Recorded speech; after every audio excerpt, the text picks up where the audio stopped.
Hello everyone, and welcome back to the WCS GP series, sorry there, not WCS Megané, as it will say in the title if you're watching this live.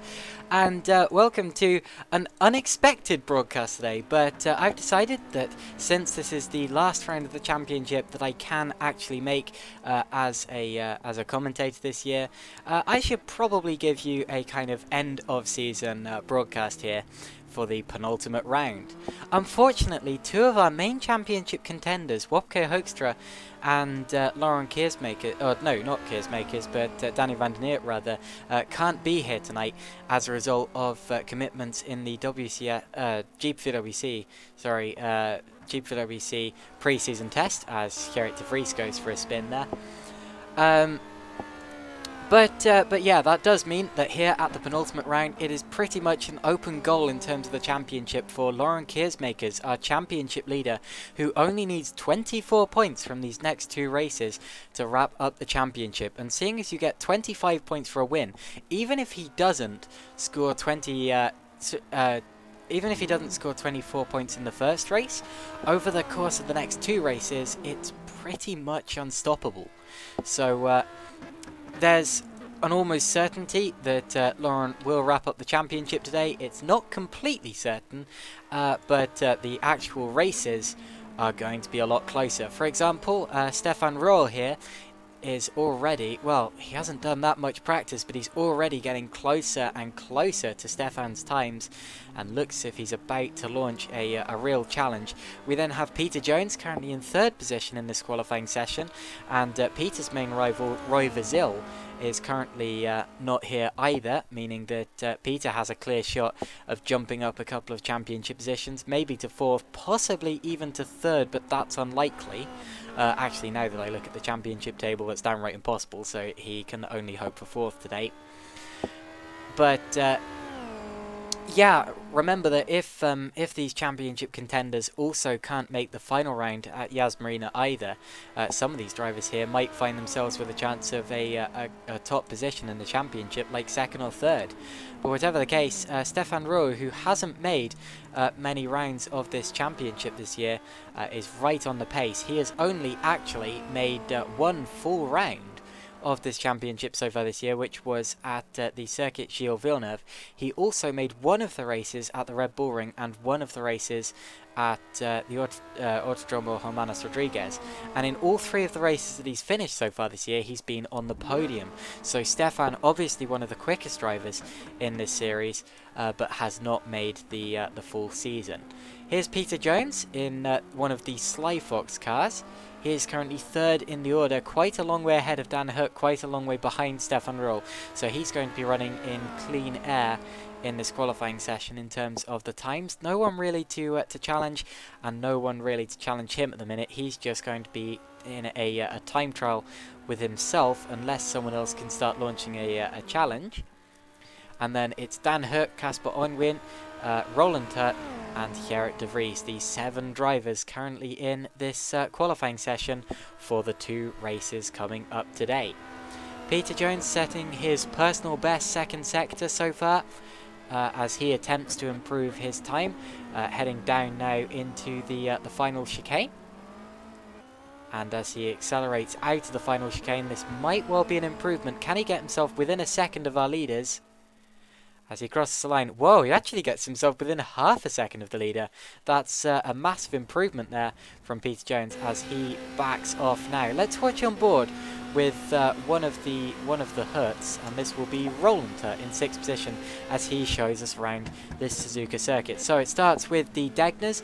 It's 2 right-handers, a double apexed first corner there, and then he heads into the S's at turns 2 and 3. And then up the hill some more before heading into the difficult turn 7, which is going to be this long left-hander coming up here. This is Dunlop Curve, the site of many a large accident in the past. This is where Kimi Raikkonen's suspension failed in 2001, and he ended up taking off Shauna Lacey on the exit there. As we head now into the Degners, Degner 1, Degner 2. It's a right-angled exit there. You have to run it out to the outside curb. Oh, big lock up there heading down towards the hairpin. but he gets it stopped. And now out and towards the spoon curve. The spoon curve will be the next left-hander coming up as we head around the long sweeping right-hander. Here's spoon. It's another double apex one. Make sure to clip the curb on the outside. He doesn't quite use the full track there and gets a little bit squirrely over the curb on the second apex. Down the back straight he goes. And now towards the very, very fast 130R corner. This one absolutely famous for being one of the scariest corners in motor racing as he breaks down now towards the chicane. It's important to get a good exit to the chicane as he head out and around the final corner, and that was a lap on board with Roland Hutt here at the Suzuka International Circuit. Gerrit de Vries just improved his best lap and moved up into 5th position while we were watching that. So de Vries jumped on Win and Roland Hutt, and Hutt himself improved his 3rd sector there, but still stays at the back of the order for now. So with just 2.5 minutes remaining in the session, it's still Keersmakers leading from Royal, Jones, Hutt, de Vries, Onwin, and then Roland Hutt. So Dan Hutt 4th and Roland Hutt 7th. Roland, actually not Dan's brother, but Dan's father. So great to see a father-son duo in sim racing. And it really does show that you can get into sim racing at any age. As Dan Hutt, of course, whoa, Roland Hutt going off there into the gravel and into the barrier, and goes back into the pits. Meanwhile, is Stefan Rowe? Yeah, Stefan Rowe is at the top of the order. So Stefan Rowe has taken provisional pole position, and I said he was just getting quicker and quicker, and he has got it now with a 1:47.529. That's almost a tenth of a second, less than a tenth of a second though, faster than Laurent Keersmakers. So really not much in it at this point in time. And here is Keersmakers getting a little bit sideways as he attempts to improve. But, yeah, a big jump there from Stefan Rowe. Keersmakers' 2nd sector, not great either, I'm afraid to say. So Keersmakers there, not really improving his time so far. And he's going to get one more chance, one more shot at Stefan Rowe as he heads out of the final corner. That is if his tyres and fuel allow it. If he's got enough left in the tank and left in the tyres to actually do another flying lap. As Peter Jones sets his personal best in the 1st sector. I don't think that Jones is going to be a challenger for pole, but can he maybe push for 2nd? He'd need to find almost half a second, which is not likely, but it's possible. I've seen stranger things. Laurent Keersmakers heading through the S's now for his final qualifying attempt. We'll see his sector times. If they appear in green or purple, then he's going very, very quickly indeed. If they appear in black or white, then he's down on his personal best, and it's white, so it's not a great 1st sector there. Meanwhile, though, I want to switch my attention quickly to Peter Jones, who's about to complete a hot lap here, and is about to improve his personal best if he keeps this up, but by how much? Out of the final corner comes Jones. He's currently 3rd. Where does he jump to? He stays 3rd, but he improves by almost a tenth of a second. So an improvement there from Jones. What can Keersmakers do on his final run? The 2nd sector ends at the end of the spoon corner and just down this straight a little bit. So we'll see what his 2nd sector time is. The checkered flag will be waving at the end of this lap. Jones and de Vries and Roland Hutt will not be going any faster. No, neither rather will Dan Hutt, who's now pulled into the pits. It's all down to Keersmakers, who has set a personal best in the 2nd sector. This is going to be a really tense finish to the lap here for Laurent Keersmakers, as he does have a real chance at taking pole position here. Out to the final corner and across the line. Does he improve by enough? We're still waiting for the time didn't come through. Now, I don't know whether it didn't count or something, but I did not see his 3rd sector count there. But whatever the case, Laurent Keersmakers has not taken pole position here today. And that means that Stefan Rowe Well, he is on another lap. Doesn't need to complete this, as he will be on pole position. So it's Royal who takes pole, followed by Keersmakers, Jones, De Vries, then Dan Hurt, Onwin and Roland Hurt. And Royal crosses the line. And was that faster still? It was. Whoa! My word. Stefan Royal goes faster still. It's a 1:47.222. And that's a really impressive lap there from Stefan Royal. Onwin attempted to go faster but didn't quite. So it's, well, that's the end of the qualifying session. There's your order. Royal, Keersmakers, Jones, De Vries, Hurt, Onwin, Hurt.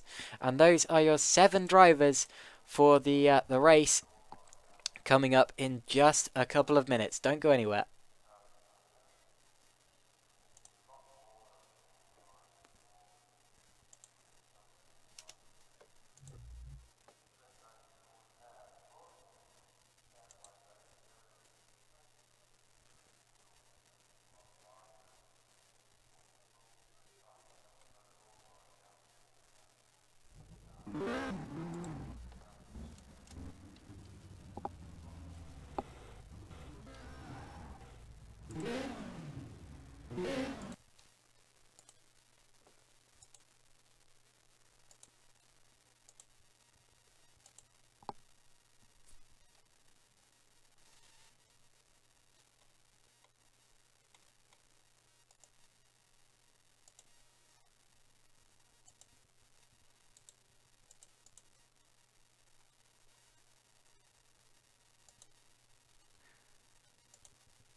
So we're back and we're preparing for the start of the first WCS, well, I keep going to say Megané because that's what it says in the YouTube title if you're watching live.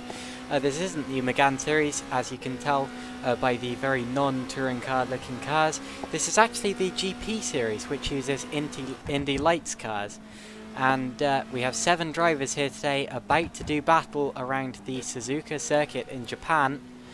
If we look at the championship, it's a little bit muddled up today, and that's because a lot of our main championship contenders can't be here today due to the GPWC pre-season test, which is going on right now. So Laurent Keersmakers is top of the championship so far, and could very easily wrap up the championship today. He only needs 24 points to completely wrap it up, and then that will be it. So Laurent Keersmakers only needs to score 24 points in total over the 2 races today, as we're on board, I believe, with Keersmakers right now. But second in the championship is Wopke Hoekstra, who I'm afraid couldn't make last round at Circuit Gilles Villeneuve either, and he was actually leading the championship before then. So Hoekstra, who for the majority of the series was by far the quickest driver, actually won 5 races in a row, missed the last round of the championship as he missed the round at the Red Bull Ring earlier on this season, and now he's going to have to miss today as well, and therefore cannot fight for the championship unless something goes dreadfully wrong with Keersmakers today. Danny van der Neert is in 3rd place in the championship, but also cannot make this round. He got his first win of the series actually last time out at Circuit Gilles Villeneuve. Roy Vizil is 4th in the championship. I'm afraid he also can't make it here today, and he is followed by Peter Jones, who is here. So Peter Jones, actually the 2nd place driver in the championship out of the people who have made it here today. Gerrit de Vries in 6th place in the championship is here. Roy Schroten in 7th isn't, as he wasn't last time out either. Dan Hurt is, Mark Fuller isn't, Casper Onwin is. So that's the top 10 in the championship. And then remember, we also have Stefan Rohr here, who is yet to win a race this series, although he has only started 4 races so far this year. That is the reigning WCS GP Series champion, as he won the last championship when we were running Auto GP cars, or A1 GP cars rather. Through the S's goes Laurent Keersmakers. This very much the sector that defines the Suzuka circuit, as anyone will tell you. It's a bit very reminiscent of Maggots and Beckett to Silverstone if Maggots and Beckett's was uphill, which just adds an extra dynamic to the drivers, to the driving of that sector. It makes it very difficult on tyre wear if Maggots and Beckett's wasn't bad enough on tyre wear. Up the hill again goes Laurent. It's a very undulating circuit, this. As Murray Walker once said, I believe, about either this track or the Hungaroring, the track is unique because it has inclines and declines, not just up but down as well. A classic quote, and it really refers to, or really suits this circuit, as it barrels up and down through the hills. Now Laurent needs to get going here because there's a car coming in his mirrors, and he was absolutely stopped on the track, and that would have been Peter Jones there. So yeah, it's a good job he went back to the pits there. He was stopped right on the racing line. This, of course, only a quick warm-up session. The races will start in just a couple of minutes now, as the checkered flag has fallen on this warm-up session, and this in fact isn't Peter Jones we were watching there. That was actually Stefan Rohr, I believe. Yes, it was. So everyone now back in the pits and preparing for the start of the race.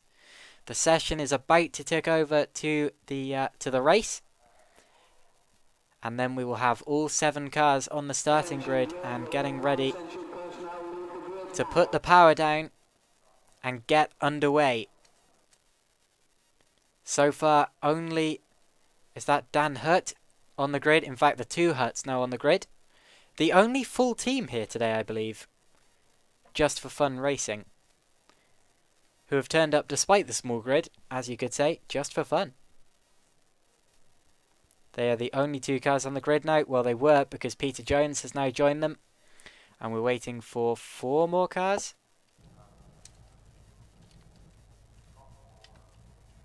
Gerrit de Vries is on the grid and waiting for the start of the race. Trying to find a good camera view. Sorry. Yeah, that's not going to work. Casper Onwin is with them. And there is Laurent Keersmakers and Stefan Roll. So everyone is there and we're preparing for the formation lap now.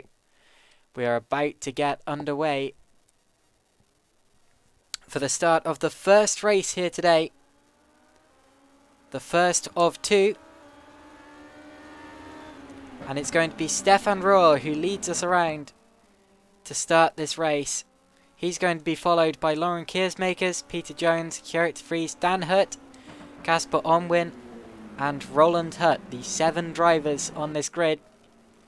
Now let's watch Stefan Roll as he psychs himself up for the start of this race. The number 7 showing on his rear wing. He knows that he has every chance of becoming champion here today. It's a really nice little club, WCS GP, and it's a shame to see it have so few entrants. That's partly because a lot of the drivers have other commitments today, but also it is a shame to see only 7 drivers, even at that. And if you do want to get involved, we still have 1 more race in this championship, which is next time out at Yas Marina, and it's in 2 weeks' time. Completely, yeah.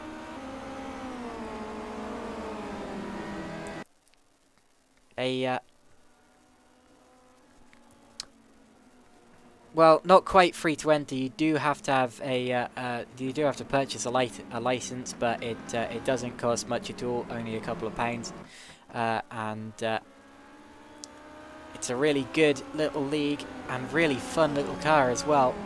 Setups are difficult, but you will always be able to find someone to help you with that. And yeah, it'd be great to see more people on the grid next time out at Yas Marina. I expect we will, seeing as it's the championship finale, and that could be you. So yeah, get involved if you can. Onto the grid we come now. Hello to everyone watching live on YouTube, and also to everyone watching later on as well. Watching back, I expect plenty of the drivers will watch this back.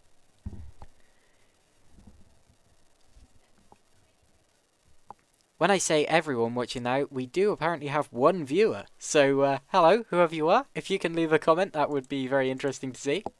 Onto the grid we get now, and it's going to be Laurent Keersmakers who lines up on pole position, followed by, no, Stefan Rohr rather, on pole position, followed by Keersmakers, Jones, de Vries, Hut, Onwin, and then Roland Hut.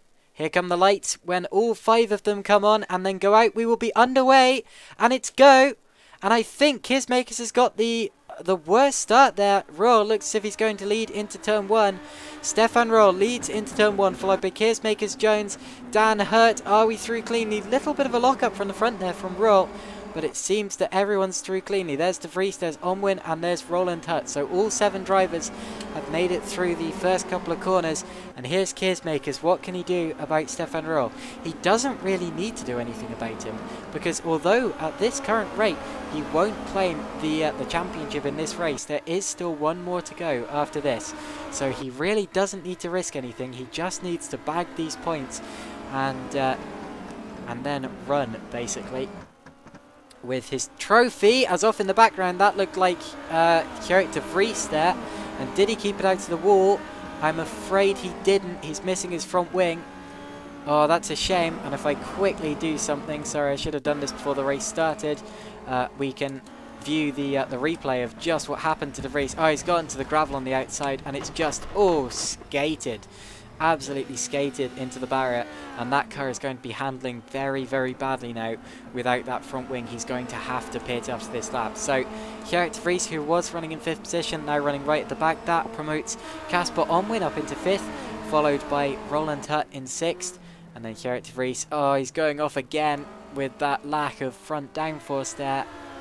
but still everyone running. It seems that Peter Jones is actually closer to Keersmaker than Keersmaker is to Royal at this point in time. Now, who will be slipstreaming who as we head down the start-finish straight this time around? Royal leads us around after this first lap, followed by Keersmaker's Jones, and then Dan Hutt, and that's Onwin and Roland Hutt. Now, what about Gerrit de Vries? He's going to be going into the pit lane, and he gets in there nicely. It's a good job he's still continuing. Remember that seeing as everyone who finishes this race scores points, it is worth finishing, even if you finish last. Up the hill, through the S's, Stefan Roll still putting on a show ahead of Lauren Keersmakers.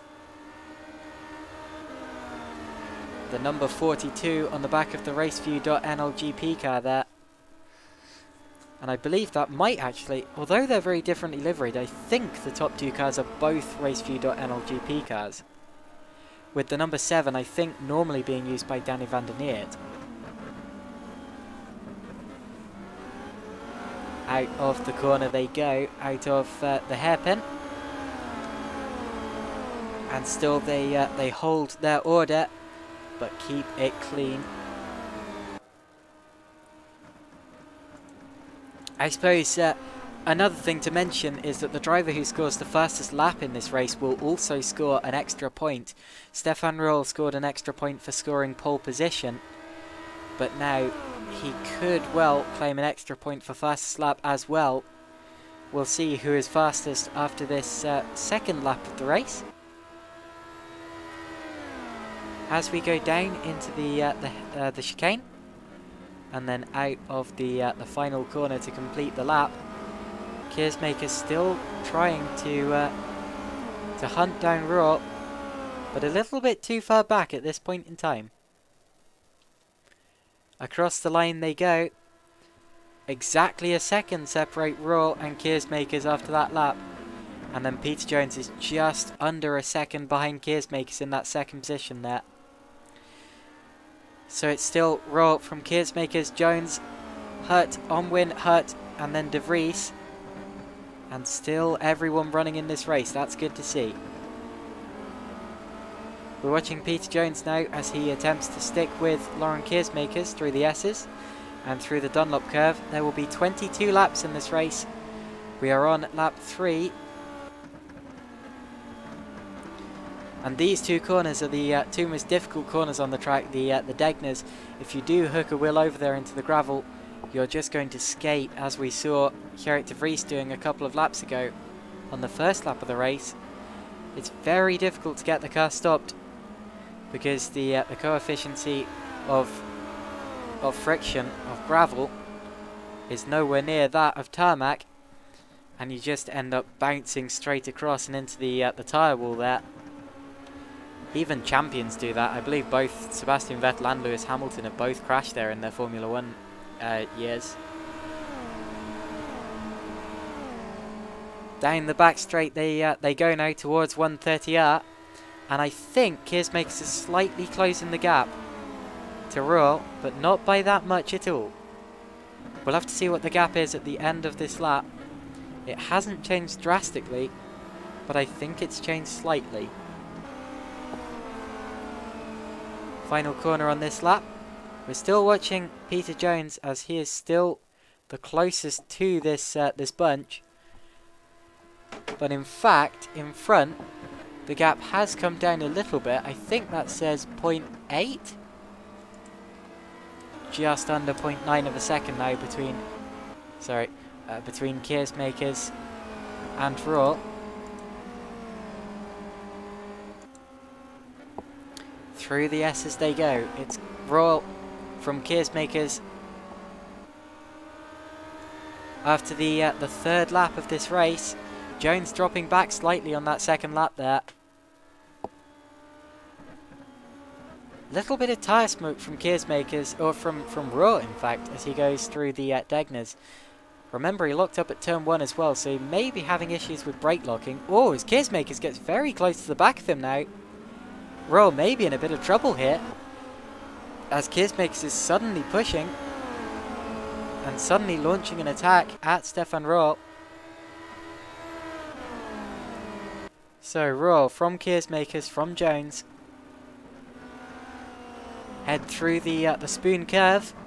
The number 42 on the rear wing of Lauren Keersmaker's car. And I heard a car going through there, so that would have been a car going underneath the camera, I think. As the track you saw there does cross over itself. That is, unless they're catching Kjerk de Vries to lap him, but I don't believe they would be. Nope, de Vries a little well up the road, but certainly at a point where he could have been the car going under the underpass. Right, into slipstreaming range they go again. Keersmakers really pulling in the gap here and getting closer and closer to the back of his teammate for today, Stefan Rohr. In fact, because they're teammates, will there be some team orders coming into play to aid the championship later on? There shouldn't need to be, and I imagine that seeing as Rohr is not part of this championship, Keersmakers has just said to him, right, we're going to race, you know, just go out there and enjoy it. But yeah, certainly not beyond the realms of possibility that there may be some team orders coming into play later on. The gap as they crossed the line was actually less than half a second. It was close to 0.4 of a second. Very, very close indeed. And I believe that Stefan Rohr is currently in possession of the fastest lap reward as well. And as the tyres continue to go off, it means that we won't be able to see another quick lap, I expect, until they make their pit stop. But we are going to see mandatory pit stops coming into play later on. Every driver is going to pit once. Now that does make me wonder. I wonder whether Kjerk de Vries can run to the end of the race on this set of tyres in this fuel load. Maybe, although it's unlikely. It'd be really impressive if he could. Now I believe that Keersmakers has been dropping back a little bit from Rohr on this lap. And that's probably because it's really difficult to follow in these cars. You end up getting all sorts of dirty air in your face, and your tyres start to go off quicker than they would otherwise do. So that's why we often see drivers going in for an attack, then dropping back slightly, then going in for another attack, and then dropping back slightly again. But Rohr there. Let me just make that slightly larger for you there so you can see the gaps properly. Stefan Rohr still leading by just under a second from Keersmakers. That's not exactly miles apart. It's still pretty close there for the lead of the race. Keersmakers just biding his time for now. And I expect his main opportunity, his first real chance, will come when we get pit stops in the race, unless Rohr makes a severe mistake before then. And fastest lap in this race so far has indeed gone the way of Stefan Rohr there, the only driver in the 148 so far. And that probably happened on the second lap of this race. So a really impressive lap there for Stefan Rohr, but he's now being caught again by Keersmakers. He seems to be getting closer and closer to him towards the end of the lap. Out of spoon down the back straight, he's going to be getting some slipstream from him now. Not that much, but a little bit. And that's all he needs to get closer and closer to the back of Rohl's car. And if he can stick with him through the chicane and through the final corner, he may be closer down towards turn 1 as well. That's another slipstreaming opportunity down the start-finish straight. Out to the final corner they go. And Rohr from Keersmakers, the gap is 0.6 of a second. It's not close enough for an attack. But it did close down by about 0.3 of a second on that lap. If Keersmakers keeps up this push, he might well be close enough for an attack by the end of next lap. It's going to be close.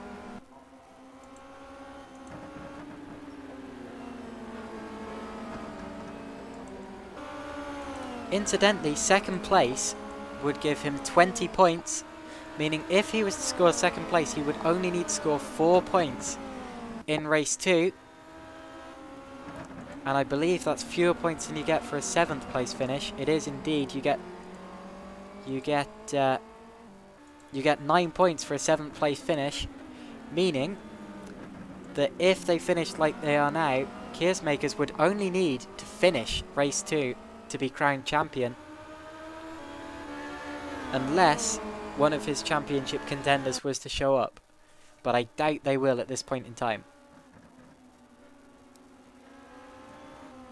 Roar being chased by Keersmakers through Spoon. It's going to be difficult for Keersmakers to stick with him, but not anymore because they're on the straight. This is where slipstreaming helps, and this is where it's really coming into play.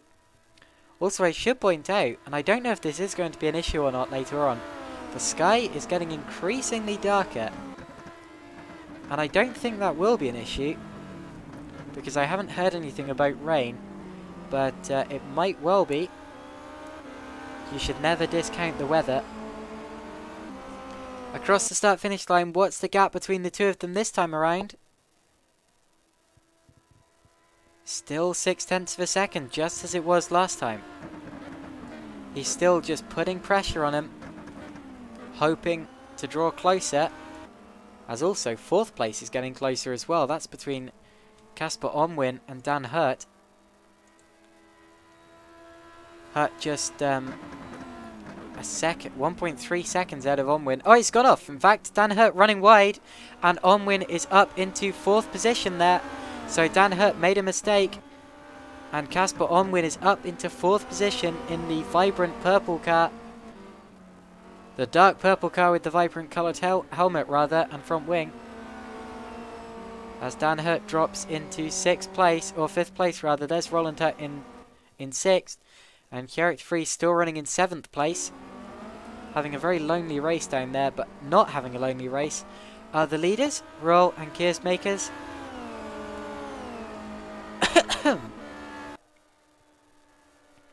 Still separated by just over 0.6 of a second.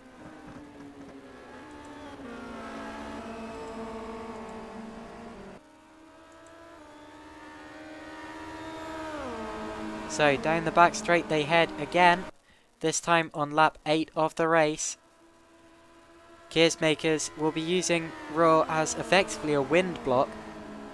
That's how slipstreaming works.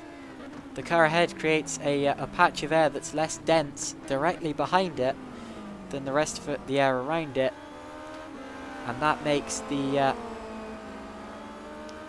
car behind just go a fraction of a mile an hour faster. Keersmakers did drop back a bit on that lap. I thought he was dropping back slightly. He dropped back to roughly 0.9 of a second behind Roll, but still sticking with him. Is within slipstreaming range, and Roll cannot afford to make any sort of large mistake at all. Oh, as Dan Hurt pits, and that is probably the first scheduled pit stop. Now, we saw him going off at the start of that lap. Does that mean his tyres were trashed? It might well do.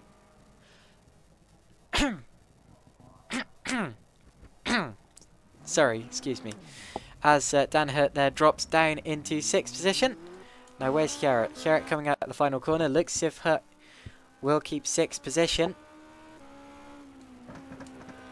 And he was our first pit stop.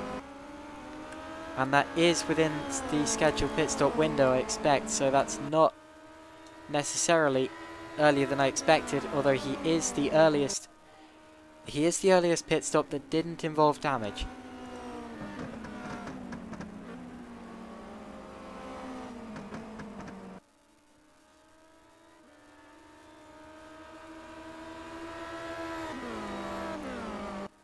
So down the back straight, Roll from Keersmakers. Will either of them peel into the pits this time around?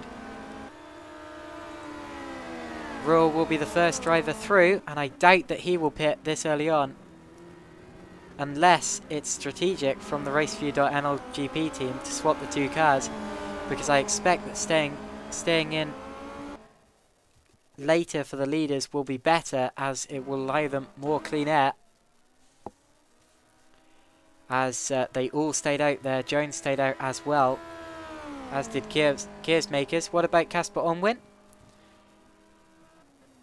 Beautifully liveried car, that one there, with Onwin. Oh, he's gone off there. Ran very, very wide at the chicane, and that's going to cost him probably about half a second, I'd estimate. But he doesn't think that his tyres are necessarily knackered because he doesn't pit, and neither does Roland Hutt. As we head on to another lap of competition. And the gap between the leaders was 0.7 of a second, so it came down by 0.2 on that lap.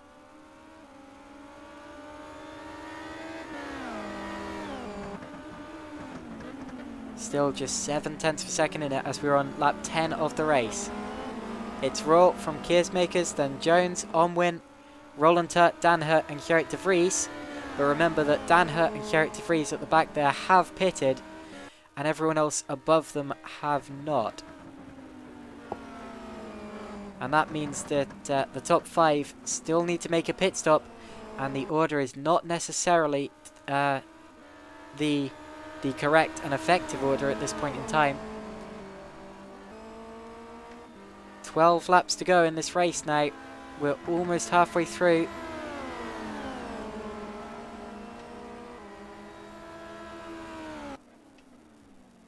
Into the chicane, it certainly looks to be getting very close between these top 2 now. Raw and Gears Makers. We'll see what the gap is this time around, but that looks the closest that it's been, in fact. Gears Makers properly in the slipstream here, heading down the start-finish straight. 0.3 of a second. He's got to go for it now, surely, because he's not going to get another chance for a long time. Gears Makers goes to the outside. Raw goes defensive, and the two RaceView.nl GP cars very nearly went side by side through the first couple of corners. Raw keeps control there as he kept the inside line. Definitely the better line to have through there. And Laurent Gears Makers not able to find a way through this time around, and that might be one of his only opportunities wasted there. Unless he can get closer to Raw again, although that would have dropped him back a little way there, that failed attempt. Did anyone pit on the last lap? I don't believe. Yes, they did. Roland Hutt is currently in the pits. There he is. And he's going to drop behind Dan Hutt, and judging by where Hutt is, I expect he's going to come out behind Gerrit de Vries as well, as he stops in his box. De Vries will be coming through the final corner. There he is, you see him. Oh, De Vries is also in the pits, so De Vries could not go the full race and had to pit again. I was wondering whether that would happen. Look how close the leaders are here, heading through Spoon. It's Raw from Gears Makers, and that is extraordinarily close. Now, where's Jones? Whoa! No, Jones must have pitted. Yeah, Jones must have pitted, as he's a long way back. Casper Onwin, I don't think, has pitted yet, unless he did also. In fact, I wouldn't be surprised if and they've come together! The leads have come together! And Raw is... Gears Makers flew! Gears Makers has flown over the curb into the pits! They both come! And now, are they going to get stacked? Are they going to get stacked up in the pit lane? That was a dramatic moment there, and we'll have a look back at what happened in just a minute. But they came together, and Bruel pulls into his box. Does Gears Makers also have a box, or is he going to have to stack? No, they both are allowed to pit. That's good. And this is going to be a race in the pit lane. Can Raw get going first? He does. Can he get ahead? No! Gears Makers leads. Now, I wonder there. It looked as if Raw was backing off. I wonder whether that was deliberate to let Gears Makers through, as he knows that Gears Makers is fighting for the championship and he doesn't want to hold him up again. I'm wondering whether the incident they just had was playing on his mind there. Let's go back and have a look at exactly what happened as Gears Makers got up in the air. This is on board with Gears Makers as he went to the outside of Royal's car. And did he lock up? Yeah, just a big, big lock up. And over the curb. Oh, my word. Bouncing over the curb. And very lucky not to collect Stefan Roll. Was there contact between the two of them? No, there wasn't. It was just a massive lock up from Gears Makers, getting it all wrong. Bounding over the curb. And then they both went through the pit lane. Now, I'm also interested to see, did Roll back off and allow Gears Makers to keep the lead of the race there at the end of the pit stop? Yeah, certainly. Absolutely no doubt about it there. That was team orders in play. Roll there was hesitant to get started because he wanted to get out behind Keersmakers. He does not want to hold Keersmakers up any further, and he doesn't want Keersmakers to lose the championship as a result of trying to get past him again. And that was a really good time to do it as well by pulling into the pits there. So very good team playing there from Stefan Rohr. And Keersmakers there pounding over the curves. Let's hope he didn't have suspension damage. If he did, let's hope it's repaired now. And Keersmakers leads the race ahead of Rohr, and then Jones, and then Hurt, Onwin, Hurt and De Vries. Now, if Keersmakers is to finish in this current position, he will wrap up the championship with 3 races to go in the series. Halfway through the race we are now, just over halfway through. Hello to everyone watching in the YouTube chat or in the YouTube stream, or if you're watching afterwards, hello to you as well. Good to see people tuning in now, and if you would like to leave comments, I will read them out towards the as the race progresses.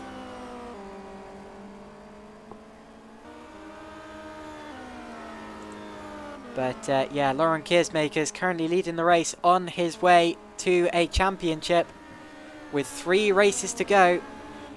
It would have been really nice to have seen a really tense final championship fight at Yas Marina, but unfortunately several of the championship contenders could not make today's race. We still technically have the top 5 drivers in the championship in contention, but after this race that's going to be rifled down to, well, to 1, who will be Laurent Keersmakers if it finishes in this way.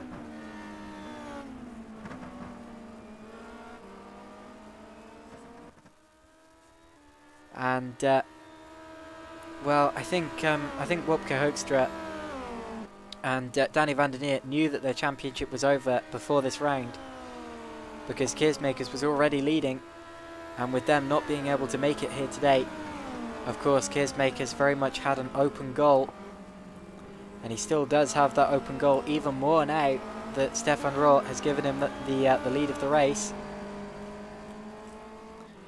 Now, what's the gap after this lap of the race? It's probably not going to change again, but it's 1.8 seconds. Here's Peter Jones still running in 3rd place. A relatively lonely race for Jones so far. He has scored 4 podiums so far this year, including 1 win at race 2 at Indianapolis. That was the race that Roy Vizil looked set to win until Vizil had a spin. And that was actually the last race we live streamed as well all those months ago. Back towards the end of 2018. It's now February 2019. And Jones continues to lap in 3rd position there as he goes through the spoon curve. He was telling me yesterday that he feels like he has a really good chance to win a race today. It looks to me as if he's going to need to hold off Keersmakers and Rohr in race 2, but he certainly has a good chance of a podium here today. Probably a double podium. As remember, we still have 1 more race coming up after this one.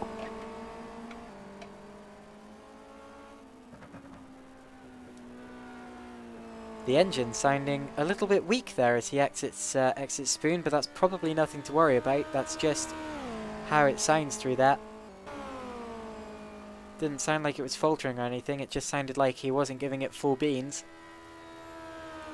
That's difficult to do coming out of spoon though, as it's a corner where you have to steer and accelerate at the same time, which does make it pretty scary.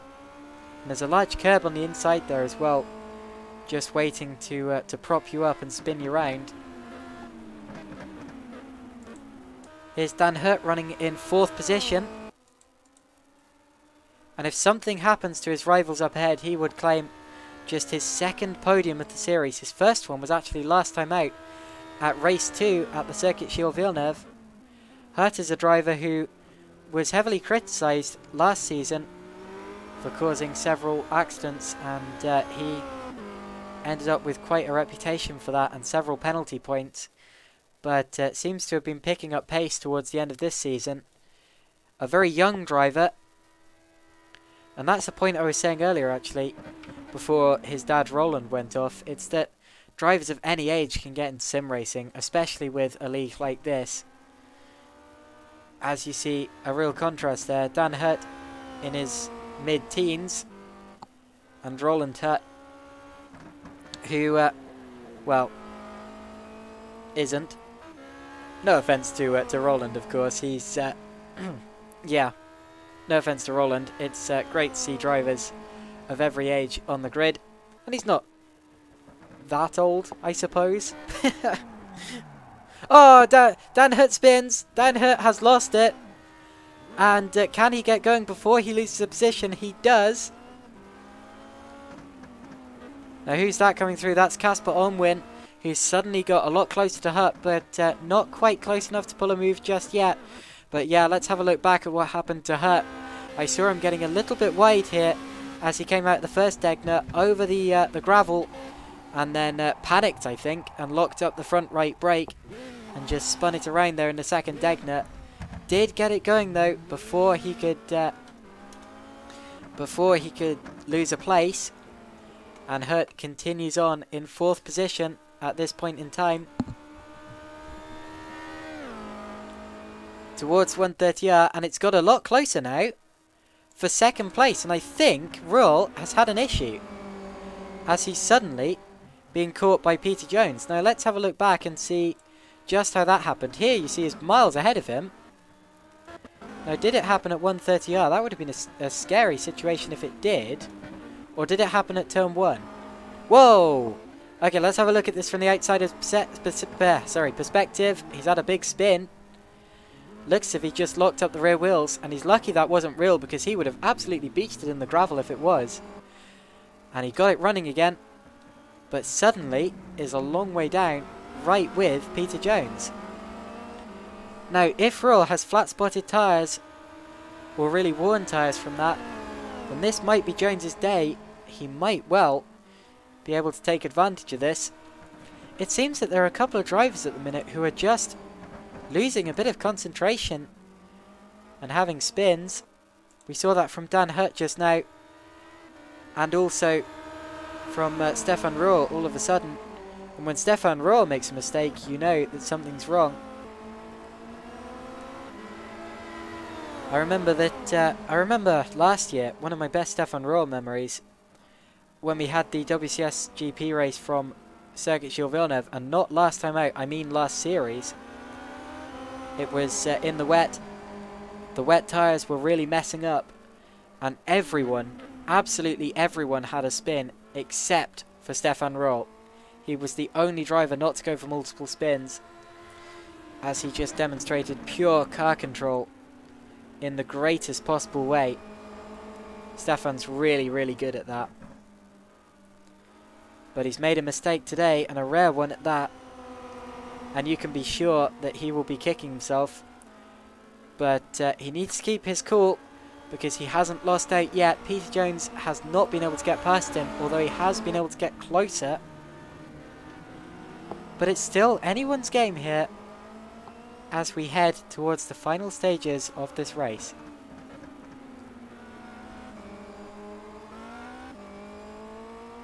There you see Keersmakers, who just went through the shot there on the exit of on the exit of the hairpin. Ruhl and Jones just behind him.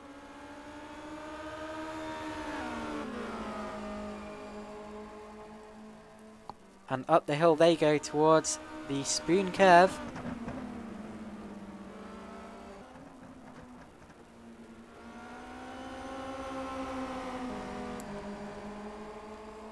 Down towards 130R. Can Jones get in the slipstream? He will be getting some slipstream at least from the back of Ruhl's car here. Two green cars, both racing for different teams. It's raceview.nl from Slyfox. And Jones getting very close in the braking zone there. Oh, locking up slightly. And that's going to affect him. He doesn't get the best of lines. Oh, if he just managed to keep it.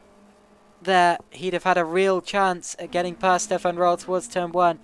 But a little mistake there from Jones. And that's just born of inexperience, I'm afraid. He was saying to me earlier that he's had one of his most consistent series ever here in the GP. And judging by the results he has, only one race he's finished outside of the points so far. We have had 16 races, and his only non-point scoring finish was a 13th place at Monza. And that, he said, was due to several incidents. Just varied carnage.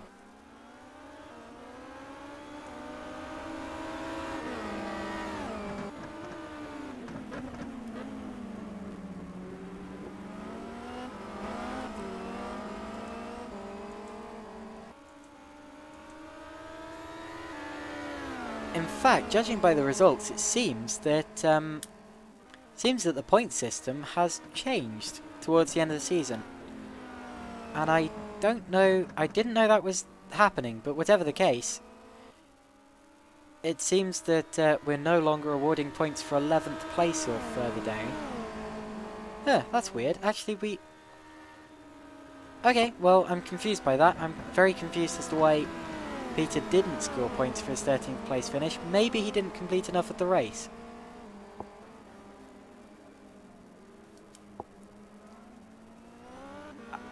I'm really quite confused by that. Okay, well, whatever the case, on we continue.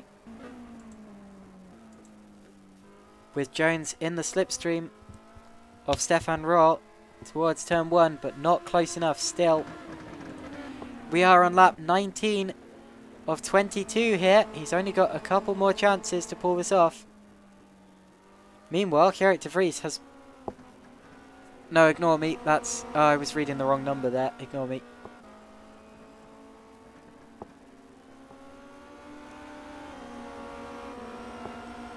So, Jones continuing to follow Stefan Roll around the Dunlop curve. The gap was roughly 0.7 of a second. Now, was that the sound of the car spinning? I thought I heard an engine note doing really weird things there, but I didn't. Hutt and Onwin still close after Hutt's spin earlier on. And that seems to be a gap that's getting closer as well, so that might be one to look out for there for 4th position. In fact, they're separated by less than a second now, as they weren't before. Raw and Jones still very close. And if Jones can pass last year's champion, the reigning champion of the WCS GP series, he will feel very, very good about himself.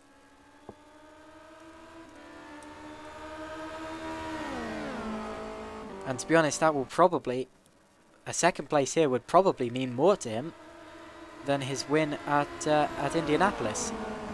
I wouldn't be surprised. Into the chicane. Roll seemed to go a little bit wide there. Actually, Jones got the much better line. And is Jones going to have a challenge here towards turn 1? I'd be surprised if he didn't. Jones in the slipstream. When will he pull out? Towards the end of the straight. Which way does he go? Roll defense to the inside. Jones sweeps around the outside. Oh, he's lost it. He's lost it. And off he goes.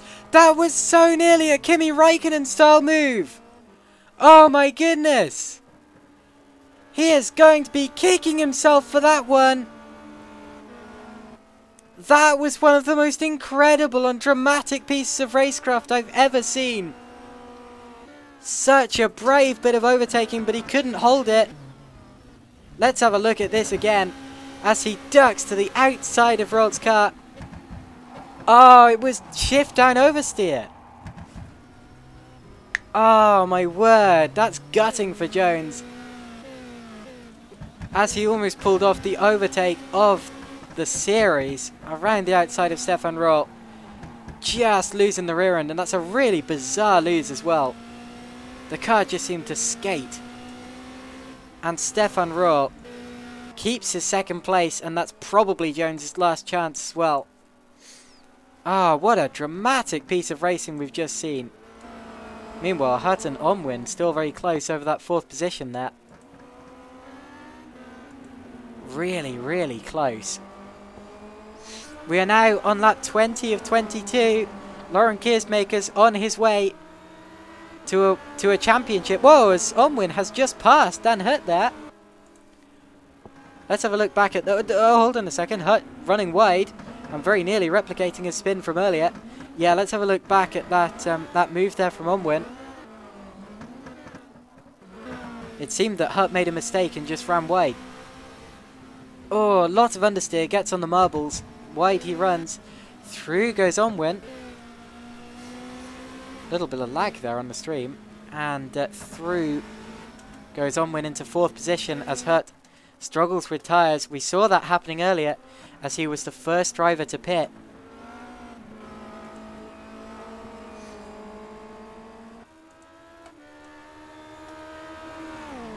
Just 2 laps to go now for our leader, Lauren Keersmakers, as he heads to his first championship with the WCS GP Series. The driver who was winning GPWC Super League races as far back as 2007. 2005, I think.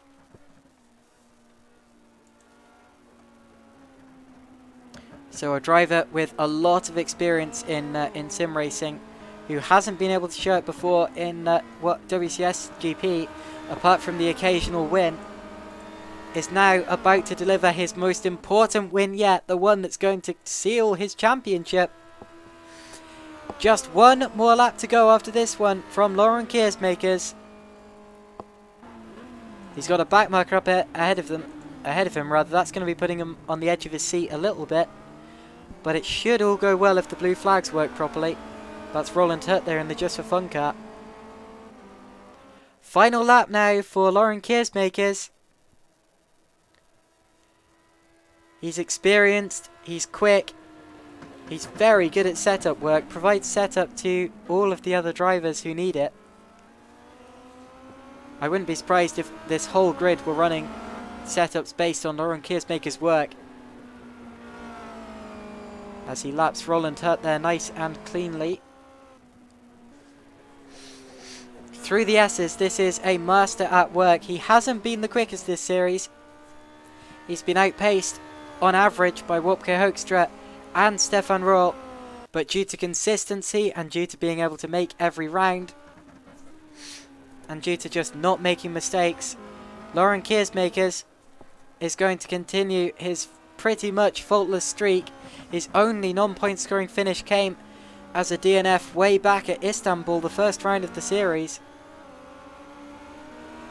He's won 4 races so far, which isn't the most wins, as Wopke Hoekstra won 7. Actually, this will be Keersmakers' 6th victory this series. Through Spoon, final sector now. Lauren Keersmakers is entering.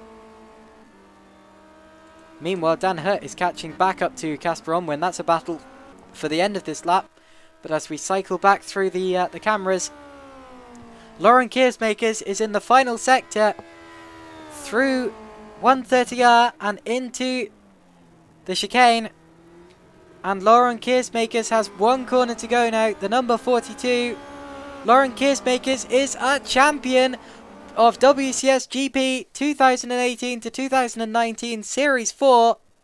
Lauren Keersmakers has won it, and the server's crashed. The server has crashed. No, it hasn't. Phew. Okay. Lauren Keersmakers has won the race. Little bit of a scare with the server at the end there. Stefan Rohr was second, followed by Jones. And now it's going to be a close finish between Onwin and Hurt.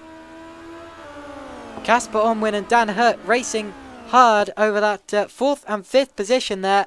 They're just off the podium, but still going hard at it. Hurt running slightly wide. And they're being chased down now as well by Gerrit de Vries, who's ready to capitalise if something's to go wrong. It looks as if it's going to be Casper Onwin to claim 4th position here right at the end. Through 130R. and into the chicane here at Suzuka. It's a fantastic track, and this has been a really entertaining race and a really entertaining championship. There's still 3 races to go in this championship, including one more today in just a couple of minutes. Casper Onwin is 4th, Dan Hurt is 5th, Gerrit de Vries is 6th, 7th is Roland Hurt, who's already finished the lap down. And that is the lot. So Lauren Keersmakers wins a well-deserved championship. Really, really good. I don't know if he knows it or not, but he is the champion. That is unofficially. Remember, these are the unofficial results. The official results won't be released until a couple of days later.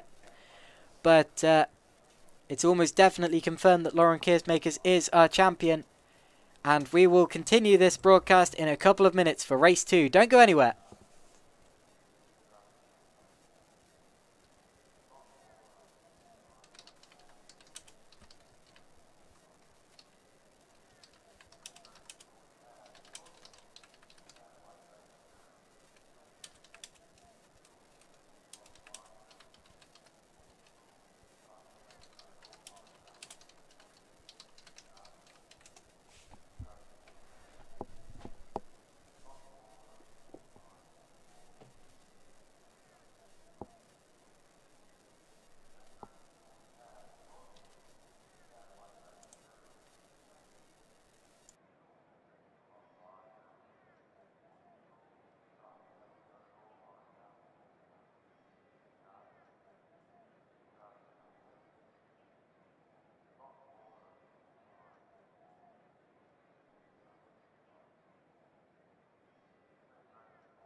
So after an absolutely incredible race 1, we are now preparing for the start of race 2.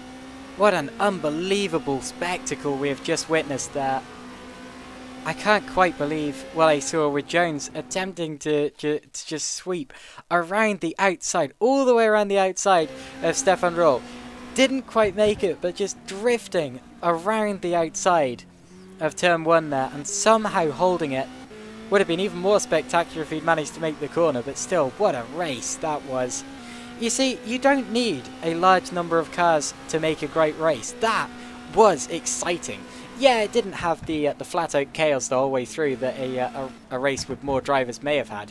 But the key moments, the key exciting points of the race were still absolutely there. You had a battle with battle for the lead, with Keersmakers flying over the curb while trying to pass Roll. You had team strategy with Roll giving way to Keersmakers in the pits. You had drama with the big spin from Roll, and then the amazing slide from Jones. You had midfielder battles with Hurt and Onwin going at it. There was an accident in the on the opening lap with Gerrit de Vries going off into the wall. That race had absolutely everything that you'd require from a much longer race, and somehow we still got it in just 22 laps with 7 drivers. Utterly fantastic, and it shows that you watching here, if you have R-Factor 2, you should be on this grid. Goodness me.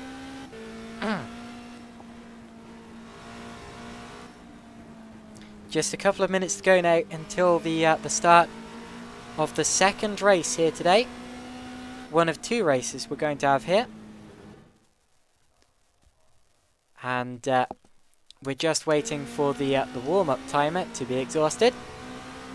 Just under 2 minutes to go now until the start of race 2. I think I'll just go and grab myself a quick drink. Be right back.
So the checkered flag has come out on this short warm-up session, and we're waiting now for the start of race 2.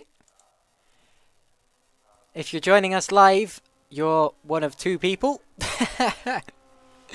But yeah, if you'd like to leave a comment in the YouTube chat and just let us know that you're here, I'd like to know if you're enjoying it, and also if you can leave comments either related to the race or not, that's okay. I'm going to read out as many as I can.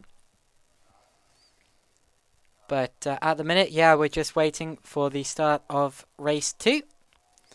2 of 2 today, so the final race here at Suzuka. Next time out we will be off to Yas Marina. There won't be a championship on the line, but we will still be, it'll still all be to play for further down the order. In terms of this, I could actually work out what championship positions we're still looking at. So for example, second place in the championship is now going to be much closer,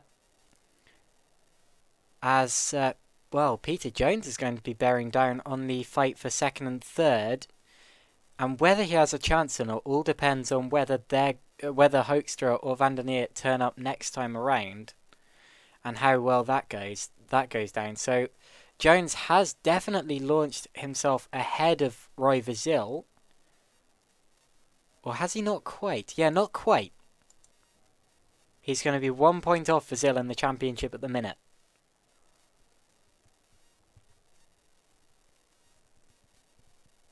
So that's the fight for fourth, and that means that if Jones scores pretty much any points in this race, he's going to launch up into that position. And also gaining points there is Gerrit de Vries, but he's too far back to gain a position today. So away we go on the formation lap, and it's going to be Roland Hutt who starts from pole position, as this is a completely reversed grid. He will be followed by Gerrit de Vries, who had an unlucky start to the race, just hooked a wheel into the gravel and ended up sliding off into the gravel, into the wall rather. Luckily, everyone did finish the last race, all 7 starters, but still, yeah, it was a shame to see drivers getting caught out in that way. Dan Hutt will be starting from 3rd position. I believe the youngest driver on the grid. It's either Dan Hutt or Peter Jones. They are both very, very young. Casper Omwin, also quite young if I remember correctly. Whoa, his Jones got very sideways in the background there. Will be starting from 4th position with Jones 5th, and then Royal 6th and Keersmakers in 7th. And we've now got another car, that's Rian Hoekstra. So Rian Hoekstra has joined us, an 8th car. Now, where's Rian Hoekstra in the championship currently? He is currently 12th position. He's missed 1 round so far, which is Indianapolis, but he's back today for the 2nd race at Suzuka, and is currently yet to score a podium. In fact, his best result so far in this series has been a 6th place finish, which he achieved last time out at the Circuit Gilles Villeneuve. Can he score a top 5 today with only 8 runners? That's a real possibility. Just needs to keep it clean and hope that others around him lose their heads.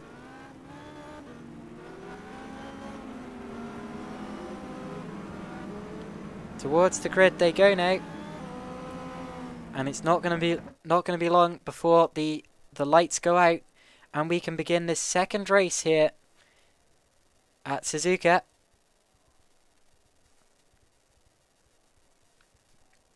So here we go. Hutt just lining up at the back of the grid. To go through the grid again, it's going to be Roland Hutt at the start, followed by de Vries, Dan Hutt, Omwin, Jones, Royal, Keersmakers and Hoekstra. Not Wopke Hoekstra, but his dad Rienk. Here come the lights. When the 5 lights go out, we will be underway here at Suzuka. Go! Away we go. The race has begun. Watch Gerrit de Vries to the inside. He might well lead down into turn 1 here. Roland Hutt is on the outside. Dan Hutt taking a look. And de Vries leads. So de Vries gets through into turn 1. The 2 Hutts are causing a bit of a bottleneck behind. And Dan Hutt gets up into 2nd place. Around the outside, Jones gets edged onto the grass there. Royal is ahead of Jones. And they're side by side through the S's. Can Jones get back ahead of Royal? That's essential for him. Oh, they're very, very close. That's a difficult place to go side by side, as he continues to hold it, and that's, well, that really is essential for both of them there, as they're very similar in terms of pace, and it looks as if Jones is going to get ahead. So that is a very important move, and he's done it. And oh, getting very opportunistic there to the inside of Omwin, as I saw a bit of smoke as if someone had locked up there, but everyone seems to have got through cleanly. And it's De Vries leading from Dan Hurt. Is there going to be a change there? Quite possibly. Then it's Roland Hurt, Onwin, Jones, Roll, Keersmakers and Hoekstra. Through they go. Here's Hurt, Dan Hurt chasing down Gerrit De Vries for the lead of the race. Through Spoon they go and onto the back straight.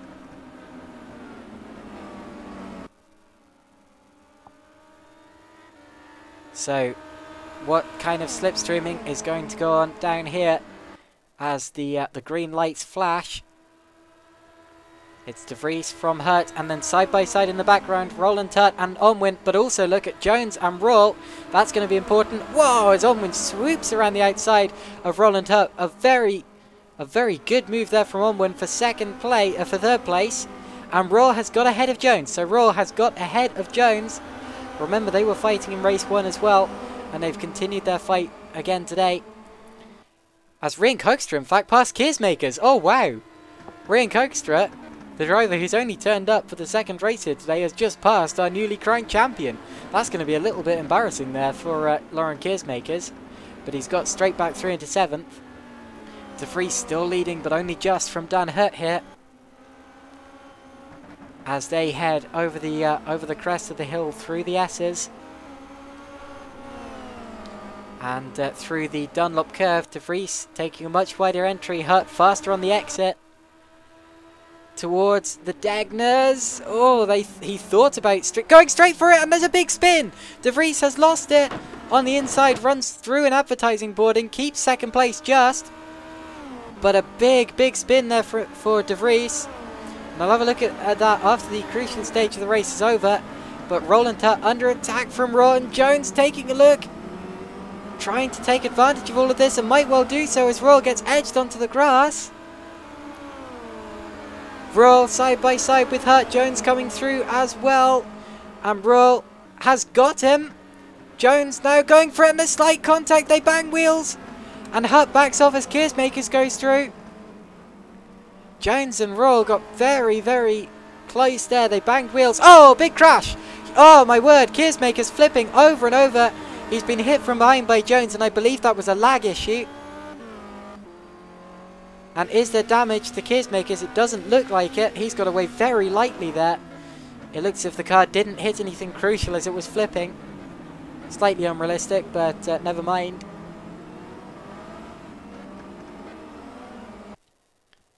And at the end of that lap, let's go back and have a look at some of the crucial moments of that lap.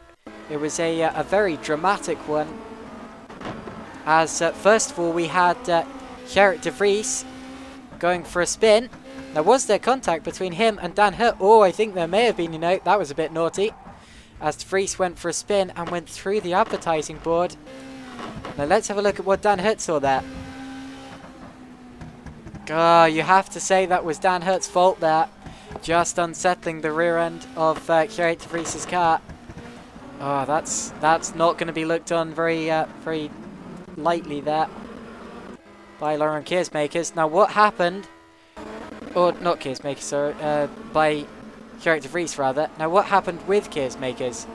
I expect this is going to be a lag issue with Jones. Ping! Yeah, Jones. Oh my word. Jones goes behind Keersmakers, and Keersmakers rolls over twice. This is what Jones would have seen of it. Oh no, that's Roll. Here's what Jones would have seen of it. Suddenly just gets frozen, and Keersmakers flies over the top of him. Now, I was saying to Peter before this race, do you think you can hold off the really quick guys? And he said, well, I'm quicker than them through the corners and through the opening sector, so if I can just spew dirty air in their face, that might work. And, well, he certainly hampered them, but not in the way that he would have expected. Stefan Rohr now passes Casper Onwin. And that is for what position? Third place? As Dan Hurt accelerates away, but is Gerrit De Vries going to report him for the tap after the race? Peter Jones now trying to slipstream his way past Casper Onwin and gets through. I just noticed before that, actually, we had all 8 cars in one shot, which is quite impressive there. In the background, there's Keersmakers trying to get back past Rian Hoekstra and not managing to get past him through there. Hoekstra doing a good job to stick with the field here. Now, how close is Royal to the back of Gerrit de Vries? He's catching him, but doesn't look as if he's close enough just yet to make a move. Now, was that a spin? It was certainly a big lockup from Dan Hurt, but no spin there. Here's Peter Jones trying to follow Royal. And often what drivers like this will do is they'll wait for the driver ahead to make a move and effectively punch a hole in the traffic and then follow them through. So Jones will be hoping for a clean road through the traffic with Stefan Royal ahead of him here. But at the same time, he also wants to get ahead of Royal. So if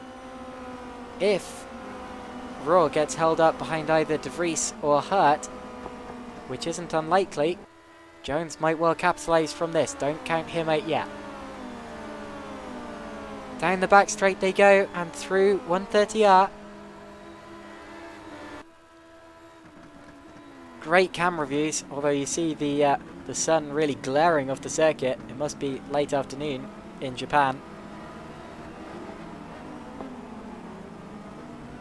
Through the final corner they go as well. And also in the background there, Roland Hurt now under attack from Keersmakers, who has got past Rian Hoekstra. So there has been a move there, and now he goes to the inside of Roland Hurt towards turn 1. And makes the move stick. Oh, big spin for Casper Onwin. I heard some tyre squeal, and around went Casper Onwin.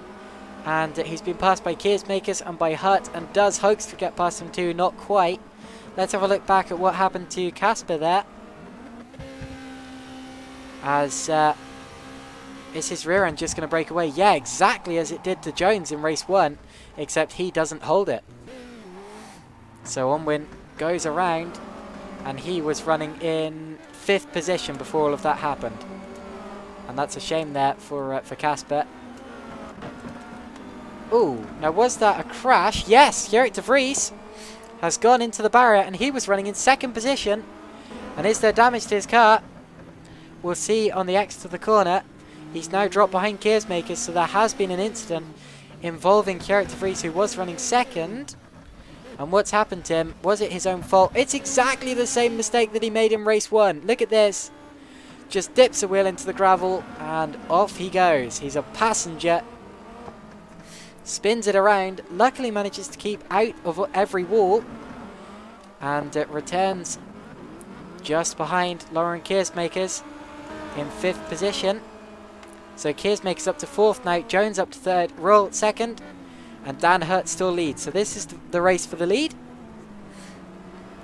Remember that Dan Hurt has never won a WCS GP race, so it would be really quite incredible if he could hold off Royal here. He's going to be giving it everything he's got here, as we have just past the halfway point in this race. We're on lap 6 now, and it's Hurt leading from Royal, Jones, Keersmakers, De Vries, Hurt, Onwin and Hoekstra. Oh, Dan Hurt's run wide and through into the lead. Very nearly goes Royal. That was a very close situation there. Very close. Let's have another look at that, as Dan Hurt made a slight mistake. Just a bit of understeer there, running over the grass on the outside. He would have thought that his race was over at that point in terms of the lead fight, but he managed to just about hold off Royal by not giving an inch of room. Good defense there from Dan. There he goes, holding the lead of the race, but Royal still right with him here. He needs to be relying, well, Dan Hurt rather needs to be relying on the dirty air he's producing, as he's just ahead of Royal. Also quite close are De Vries and Keersmakers for 4th position, and then of course Hurt and Onwin, as Onwin tries to get onto the back of Hurt. Now what's happened to Rian Hoekstra as he's dropped off the back of the pack? That's irrelevant for now, as here comes Stefan Royal to the inside of Dan Hurt towards 130R. And Stefan gets the move done. That's for the lead of the race. So we have a new race leader here. It's Stefan Royal, who led a large part of race 1 before giving way tactically to Laurens Keersmakers. Now let's have a look at that move from on board Laurens Keersmakers. Here he was, slipstreaming his way past Dan Hut to the inside. Job absolutely done. Pretty straightforward, but he was on a dodgy line for 130R and had to back off. But managed to make the move stick. And Dan Hut would have been an absolute passenger in all of that, as the superior straight line speed created by slipstream of Stefan Rohr allowed him to just fly past. And Hut is now down into 2nd position and is being chased now by Peter Jones. Up into 4th place has gone Laurens Keersmakers, who's passed Gerrit de Vries. So that's been a change. Also Roland Hut now under attack from Casper Onwin, as I pointed out earlier. And Rian Koekstra appears to have dropped back from the pack. A lot of tyre smoke there. Let's go back and see if we can see why he's dropped back from the pack. Was it at Spoon? Oh yeah, big spin.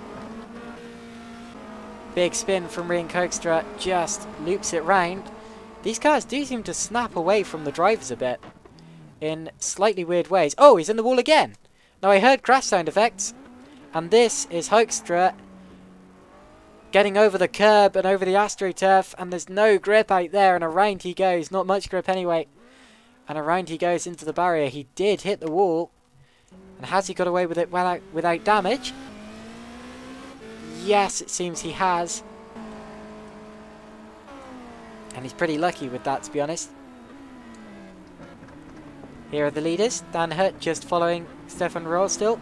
What's the gap after this lap? I expect he's dropped back now that Rohr has clean air. You have to rely on holding Rohr back, but once he's gone, he's really, really gone. Fastest lap of the race so far, though, has gone to Laurens Keersmakers. Can't quite see the gap for the lead yet. It's 2.4 seconds. And the closest race appears to be between Roland Hut and Casper Onwin over 6th position. Here they are. Onwin, of course, had his spin earlier on, dropping him behind Roland Hut. And he will feel that he deserves this place, and he will be fighting to get back past him again. Casper Onwin, the only driver in sim racing who appears never to have heard of capital letters, on the tail of Roland Hut. Oh, now was that another crash sound effect? I heard something. Big lockup for... Oh, it was. Oh, Rohl! Rohl's crashed! Stefan Rohl from the lead of the race has crashed it all up by his... all on his own, sorry. Around he goes. The car has snapped. And he's backed it into the barrier. A big crash with a lot of damage. Let's watch that from on board, and he is going to be gutted. He hooked his front left over the curb. Oh my word! And parts of the car fly off. And here's what Dan Hut saw as he inherited the lead. Just suddenly his rival up against the barrier in pieces. That's dramatic, and it now means the fight for the lead. It has just changed. Peter Jones has just taken the lead of the race as Hut gets over the curb. There has been a move down towards 130R. Now, can Hut get back in his slipstream down the start-finish straight? Probably not, as he got a bad exit to the chicane there. And there are now just 3 laps left to go in this race. It's looking good for Peter Jones. But what can Keersmakers do? Can Keersmakers inherit 2nd? He's currently 3rd. Hut's up to 2nd. Now let's have a look at the change for the lead. It's a replay pretty much of what happened between Hut and Rohl, except that happened much later on there, and Hut was a little bit surprised by that and ended up running over the curb, and he would have been feeling a sense of deja vu there. Peter Jones, oh, a little bit of a kick, but managed to make the move stick. Here it is from the TV cameras as he pokes out of the slipstream and takes the lead of the race on his way to what will be, if he holds it, just his 2nd WCS GP victory. And in fact, his 2nd victory in any major sim racing series. Of course, this series is completely amateur, but contains very high-ranking drivers. I certainly see it as slightly higher than club racing, even if it's not professional. Here's Dan Hurt being chased down now by Lauren Keersmakers, and Hurt needs to rely on holding it together. Now, is this the last lap? Because the timer appears to have ticked to 0. I'm not sure, but it looks as if it might be. Peter Jones exiting the final corner. Does he see the checkered flag? Across the line. Peter Jones may have just won the race. So Jones wins ahead of Hurt and Keersmakers, I think. They appear to still be racing. I'm a bit surprised by how the timer is showing as 0, because that's weird. But whatever the case, Keersmakers side by side with Hurt through turn 1. If the race is still going on, it must be. They would have seen the checkered flag otherwise. So this is still the race, with Hurt ahead of Keersmakers. The race is still on, and they're side by side. Look at this. Keersmakers holding the inside line, and a really good move. Really brave there through the S's. Keersmakers holding it, and this will be the penultimate lap of the race, or the final one, but apparently my timer is still showing as 0. Now that's really confusing. I'm going to assume this is the penultimate lap of the race. It did seem a bit weird that the race would end that soon, and it certainly hasn't done. So watch this now. Watch this again, as Keersmakers goes around the outside of Dan Hurt into turn 1. That's what Jones was trying to do earlier, but it didn't entirely work for Keersmakers, as he was still... Oh, they did touch. There was wheel to side pod contact, in fact. Very close there on the exit to turn 1. And he's actually behind him again at this point, and has to make the switch back as Hurt, oh my word, seems to be struggling with grip and with tyre life. And Keersmakers sweeps by into second place. Now what can Keersmakers do now that he's been released? He's got a big gap to chase towards Peter Jones. And now the lap counter is showing again, so it's showing as lap 10 of 11. Apologies for the confusion. Final lap now, and it's Jones leading from Keersmakers, our new champion, then Hurt to Vries, Onwin, Hurt and Hoekstra. Just one more lap here at Suzuka, and one more lap of the broadcasted WCS GP series. We do have one more round next time out, but I don't believe we have a broadcast for it, unless someone else wants to take that job.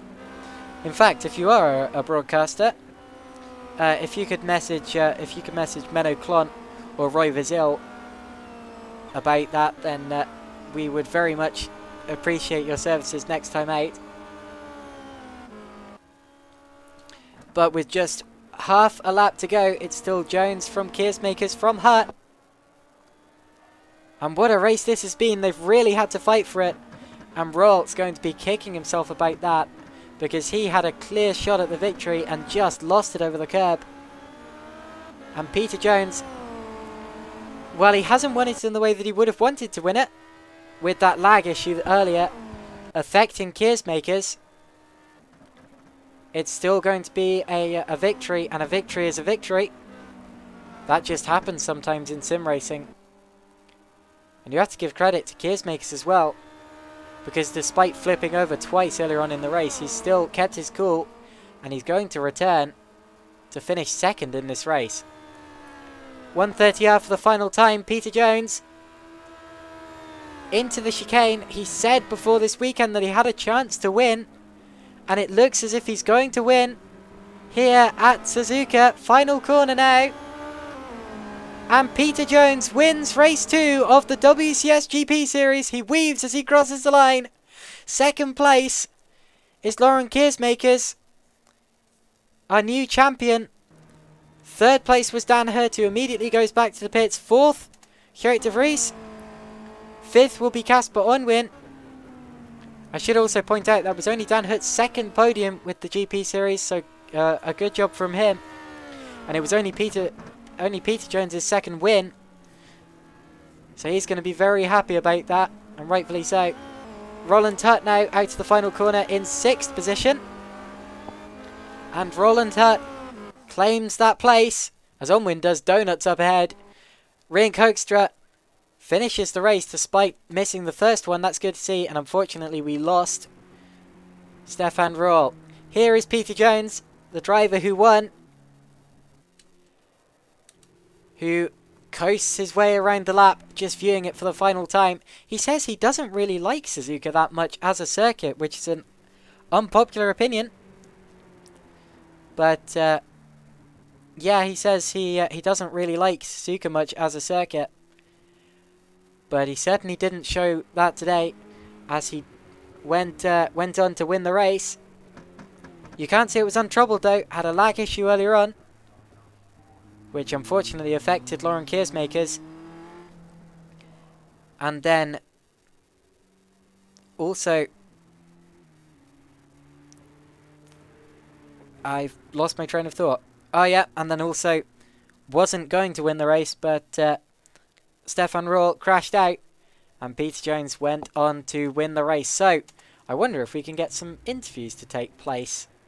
I'll ask about that.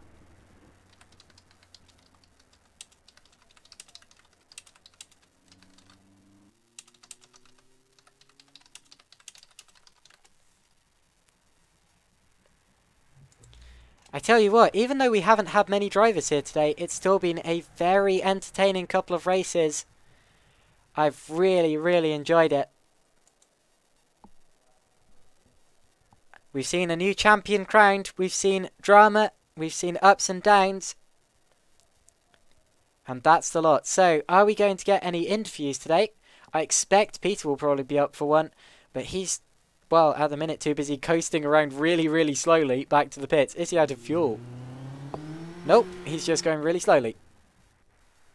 Probably just taking it all in. He's a very young driver, and to win a race always feels special, and especially at his age. I wasn't his age when I won my first sim race. That took me until, well, actually I may have been. Yeah, I would have been the same age in terms of years, but I would have been a couple of months older. As he coasts now back to the pit lane. And parks it very, very slowly up. Very slow trek back to the pits, that was. No interviewees so far. I expect a lot of people probably weren't expecting that to happen and probably just dashed off. Pete says he'll do one. Gerrit says he doesn't have a microphone, so that's a shame. But yeah, good job from Gerrit Fries to finish, well, I say in the points both time out. Of course, if you finish the races, you were going to finish in the points. He had a little incident in race 1, as Peter now parks in his garage and has an unrealistic spin. And we wait now to hear him in the interview booth.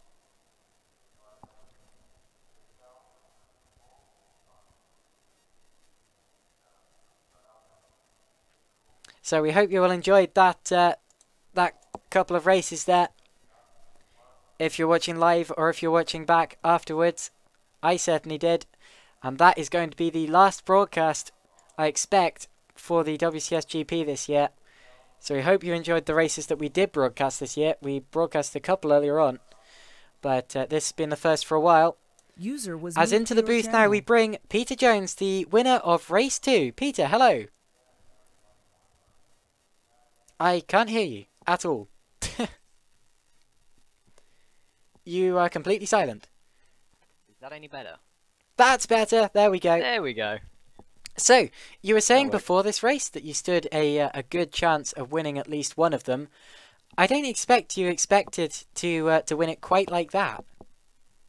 No, I certainly didn't. I mean, as soon as I saw, you know, Stefan and Lauren come onto the server, I thought, you know, I've had it. I'm not going to win anymore. But I was quite surprised by my own pace actually, because I managed to hold pace with Stefan after he had that spin in race 1, and that kind of gave me enough confidence to well, that kind of told me that I could hold the pace with, you know, Stefan and Lauren, and that ended up being really, really useful in the second race because I managed to fend off. Well, it was Laurent in the end because I think Stefan crashed actually. Yeah, in fact, Lauren ended up, or Stefan rather, ended up against the barrier. Talk us through what happened at the start of the race, though, because towards the end of the first lap, we saw, well, you were effectively the reason that Kia's makers didn't go on to win that race, but in a bit of an unusual way. How did that look from your side? I know. Yeah, I mean, I was having lag issues all throughout the race, so every now and then I would get, my screen freeze for about a second each time. And about the middle of the race, it started, you know, happening less frequently. But at the start of the race, it happened twice on lap one, I think. The second time, I think Laurent must have glitched into me, and that kind of flipped his car. And to be fair, at that point, I thought he was out of the race. So No, when I no saw him, damage. 3 seconds behind me, oh wow! So when I saw him 3 seconds behind me, because I thought he was out of the race, I was really surprised by that. Because I thought, wait, didn't you just flip out the track?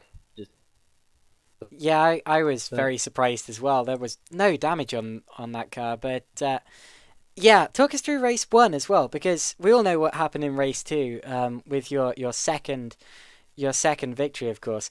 Race one, you were probably one of the most entertaining drivers on track, but for reasons that you probably weren't anticipating.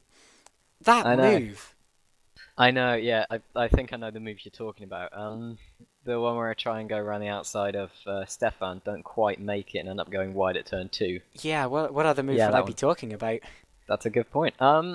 Race one was pretty eventful. Like I said, I came into this and I saw Stefan and Laurent on the server, and I thought I'm not going to be in with a shot here. But then when I saw a few laps into the race, when I saw Stefan had spun, I thought, well, this could be my opportunity to get second here, because I knew Laurent was like over 10 seconds in the lead, so I thought best I can do is second. So I tried my hardest to go for second, and I heard that you didn't quite catch my first move on the stream, Yeah, tell us which about that. so the first move was pretty much exactly like the second, except I didn't quite get far enough alongside Stefan, and I ended up again. I lost the rear end slightly, but I was still side by side with him at that point, so I pretty much just bounced off his side pod and continued going. But in that whole incident, I lost about 1.5 seconds. So I was amazed I managed to pull it back actually. And then the second move went as you saw. I tried to go around the outside, and then as I tried to turn into turn one, the rear end of the car just stepped out. Felt like I had no downforce, so tried to save it as best I could, but didn't quite hold the position. So Yeah. ended up in third there, which I'm still pretty pleased about because it's a podium. Did you have the image of Kimi Räikkönen flashing through your mind as you tried that? Slightly. I had it the first time. The second time I was too focused on actually trying to get it without spinning. Okay, and yeah, we all know how that ended. Yeah, unfortunately it didn't work. But yeah, a race win in race two, and I can imagine you're really pleased with that, seeing as it's only your second WCS GP win, and I believe that puts you only a couple of points behind Wopke Hoekstra and Danny van der Neer going into the final round. If they don't turn up, you stand a really good chance of taking actually second overall in the championship. If they do, how what kind of strategies are you going to employ to go at it? I'm not really sure. I mean, I'm just looking at the championship standings from before this race, and I was on 216 points, with Danny van der Neer on 254, and Wopke Hoekstra on 264. So before this round, obviously, I was quite a way behind, and I would have thought, 2 rounds left in the championship, I'm not going to make it. But now that I've got, one third place and one race win, I closed the gap up quite a lot more than I was expecting. So I think for the final round, I'm just going to take it kind of car by car. Whoever I come across, I'm going to try and get past. If I can't, I'm going to try and stay behind them for as long as I can, see if they make a mistake. And it doesn't really matter who it is who I come across. I'm just going to try and stay focused, and well, try and keep the car on the track and in a straight line. So that's pretty much all I'm trying to do. Yeah, that's how you've got to do it with racing. So, yeah, that's the end of the broadcast here today, and probably the end of the broadcasting for the series, unfortunately, because I don't think that anyone is going to be broadcasting next time out. User was moved out of your yeah, channel. thank you everyone for tuning in or for watching watching later if you are. Oh, I see that here at Freeze has posted a comment in the chat. He says, I lost control because Dan gave me a little touch there. Yeah, I saw that for the lead of the race. That was unfortunate and pretty robust there from Dan. We'll see if anything comes of that after the race. But whatever the case, that's the lot from now. And we will see you maybe next season if we can get a broadcast sorted out. But whatever, yeah, fantastic race from our new champion, Lauren Keersmakers, and also from our race 2 winner, Peter Jones. That's a lot for today, and goodbye.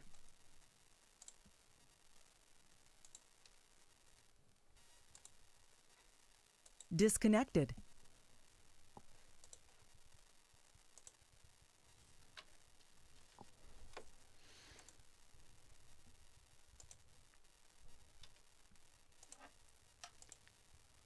Globka? Globka? Hello? Okay.